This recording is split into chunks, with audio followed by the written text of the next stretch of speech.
I always figured turning 50 would be a quiet thing. Maybe dinner with the family, a few old photos passed around the table, some laughter, maybe even a few eye rolls at dad jokes. I'm not a guy who needs grand gestures. My name's Kevin. I'm 50 years old, and for the last 20 years I've done everything I can to keep this family afloat. I put in the overtime. I took the calls at midnight. I fixed the roof. I bailed out my brother when he tanked his second startup. Paid off my daughter's student loans when her art degree didn't exactly land her a six-figure job. Even helped my wife's parents remodel their kitchen. I didn't mind.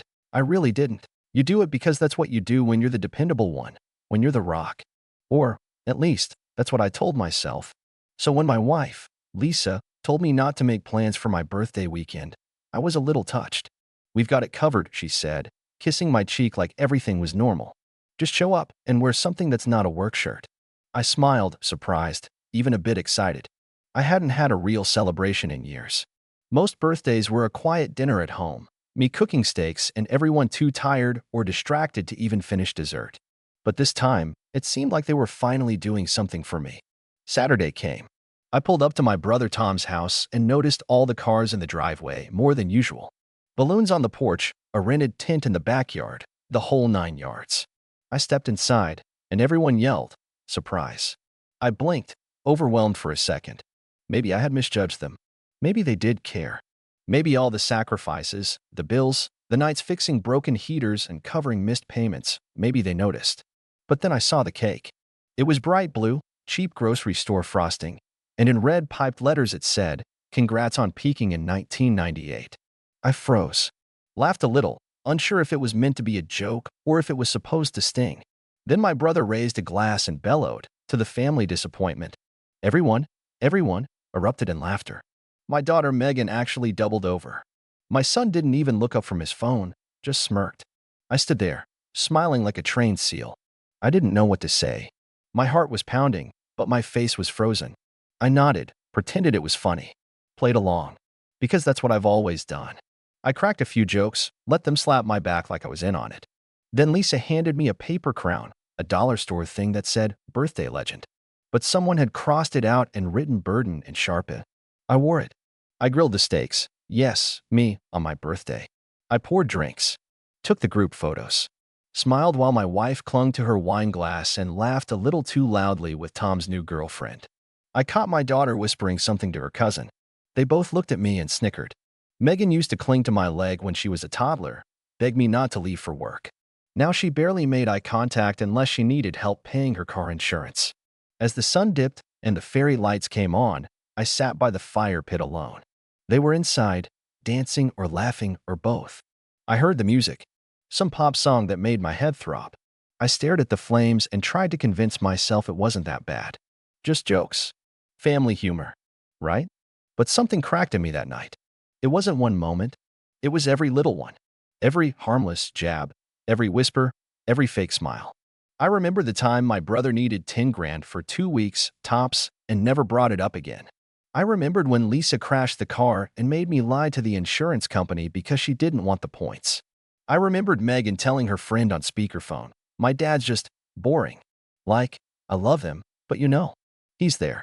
And somehow, I'd swallowed all of that, told myself it didn't matter, that love wasn't always loud. But maybe the silence wasn't love. Maybe it was just convenience.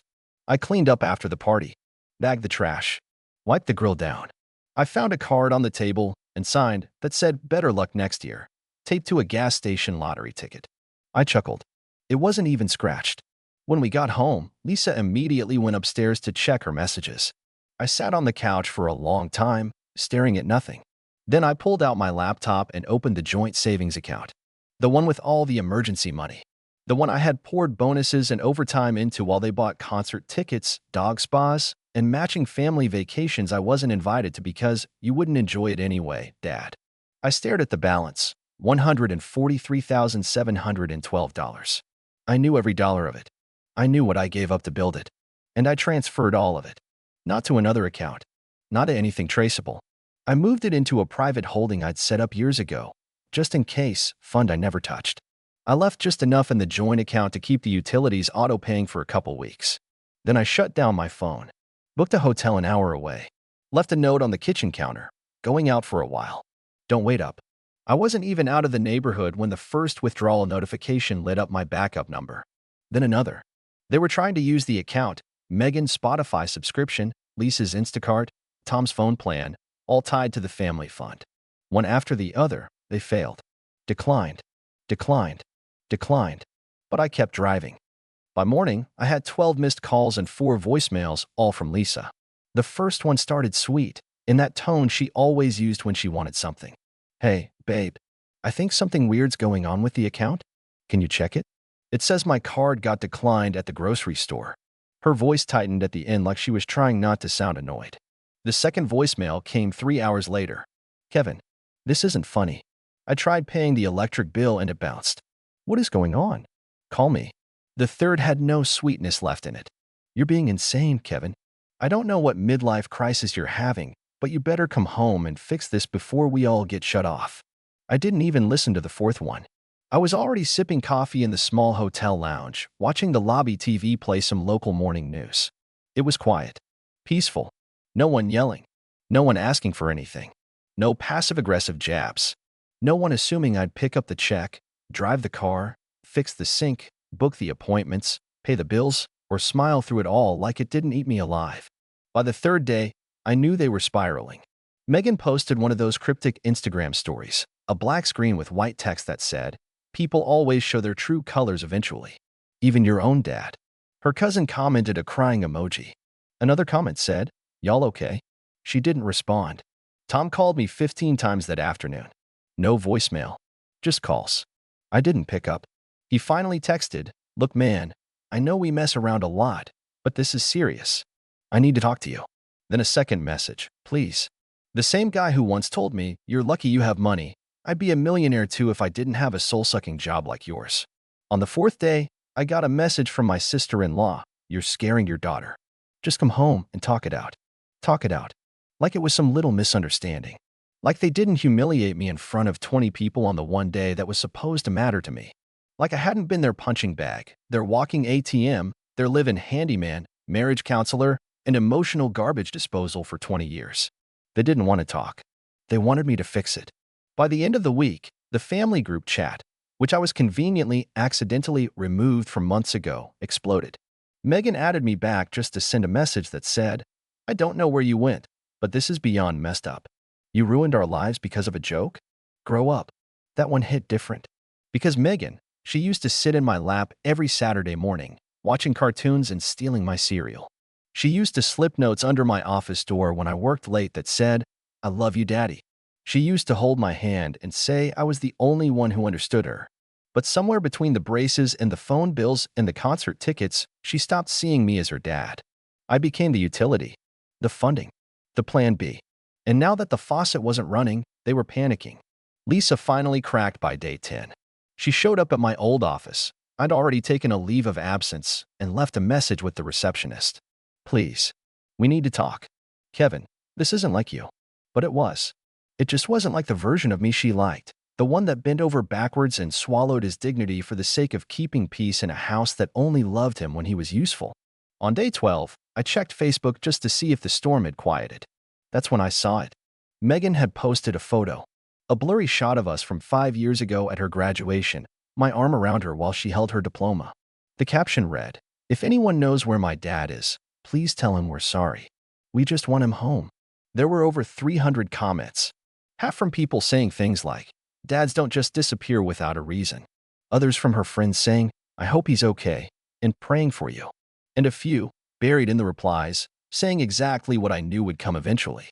Maybe he just got tired of being treated like crap. If he was always paying for everything, why are you surprised he left?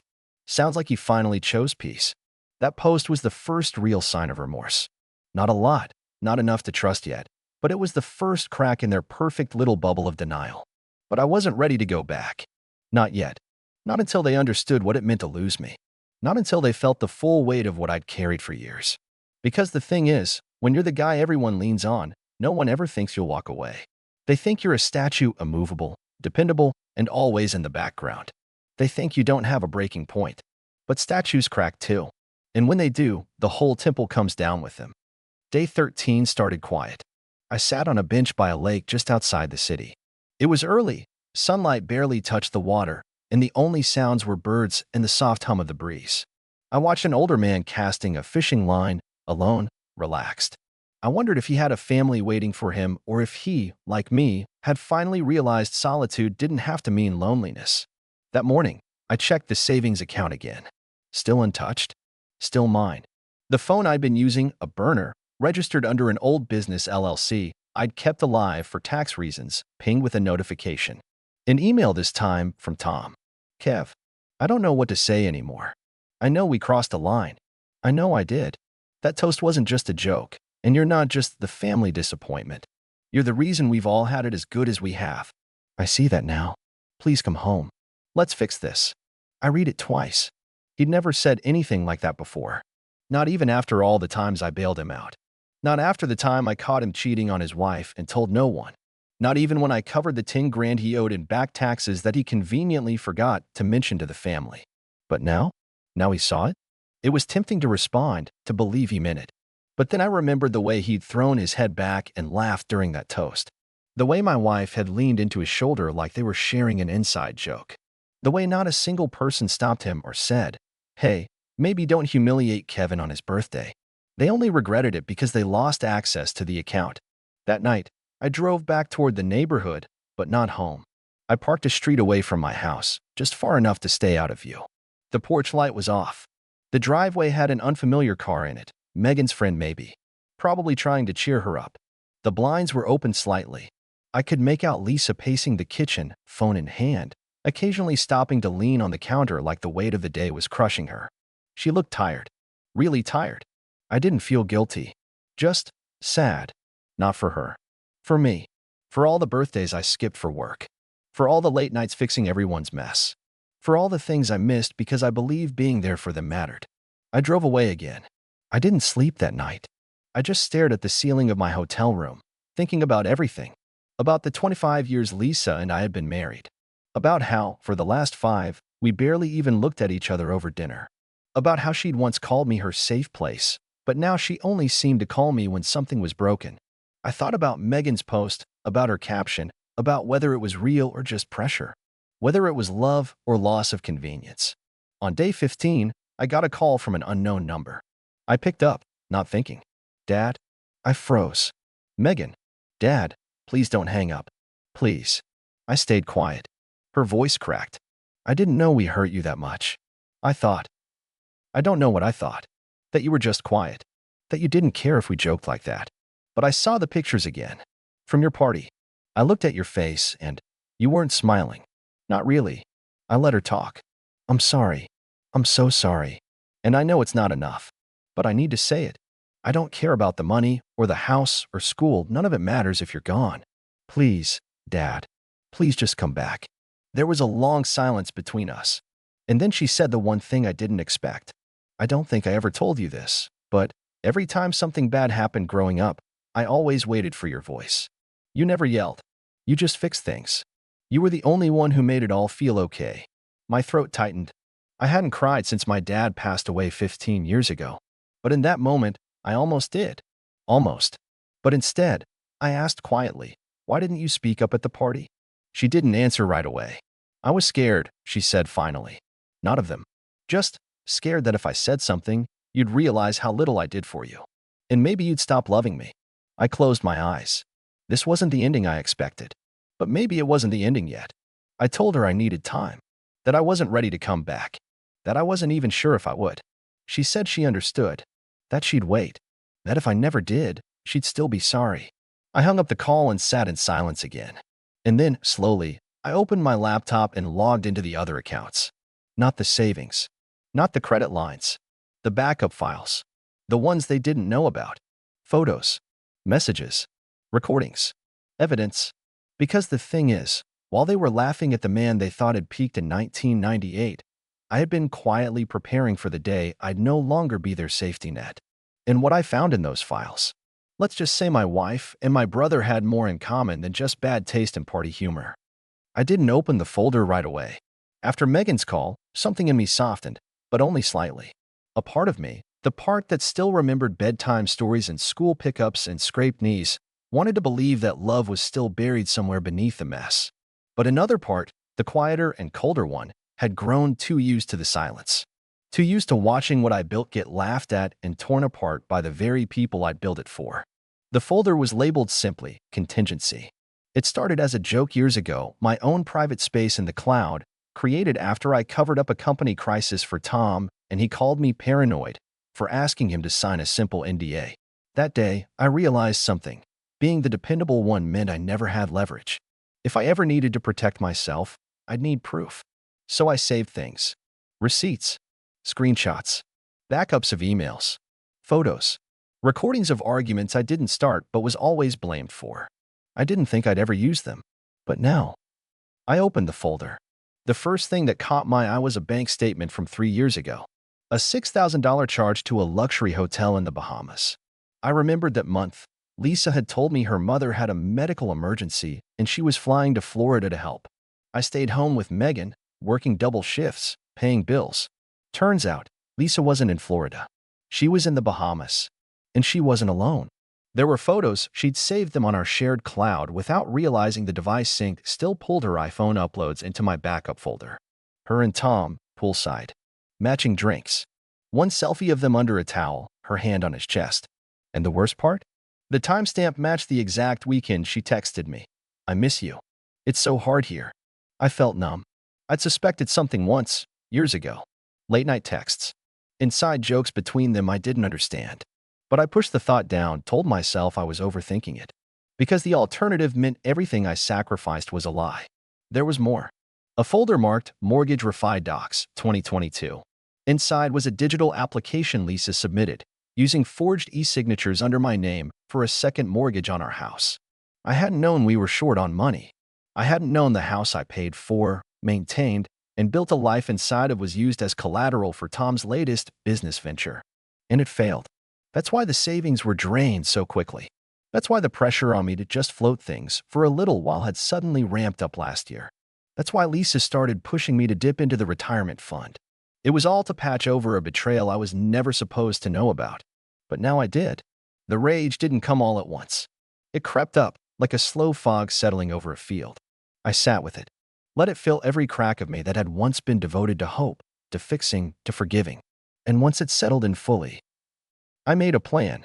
First, I scheduled a meeting with a lawyer I trusted. Not a big-name firm.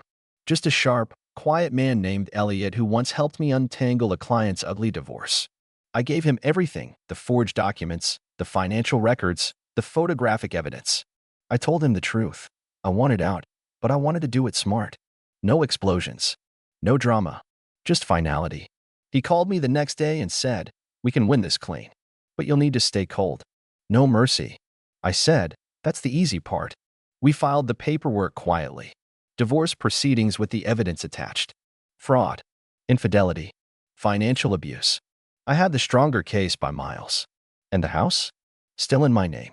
Turns out Lisa hadn't double-checked the filing when she tried to mortgage it again. The title was still locked under my trust. Another insurance policy I'd set up years ago, just in case. The house was mine. The next move? I changed all passwords. Bank accounts. Credit. Froze Lisa's cards. They were all under my name anyway. Closed the joint accounts officially. Transferred the utilities.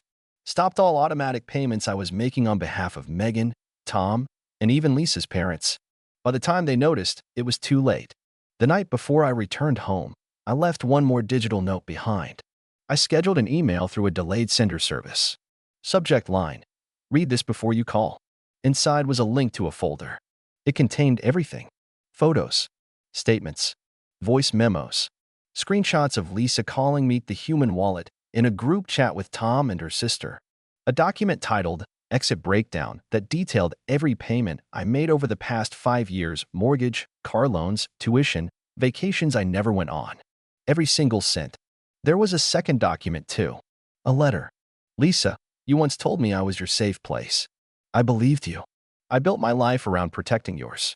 And you used that belief to strip me of everything but obligation. I don't hate you. I don't even want revenge. But I will no longer pay the price for being useful instead of loved. This house is mine. You'll have 30 days to vacate. I've spoken to my lawyer. You'll receive the full terms soon. As for Tom, tell him I hope whatever startup he starts next fails faster, so fewer people have to clean up after him.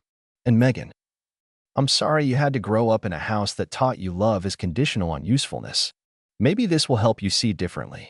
Goodbye, Dad. The next morning, I returned home. Not to stay, just to be present when the process server handed Lisa the envelope. She was barefoot on the porch in a robe, hair a mess. She looked shocked, small as she opened the packet and read.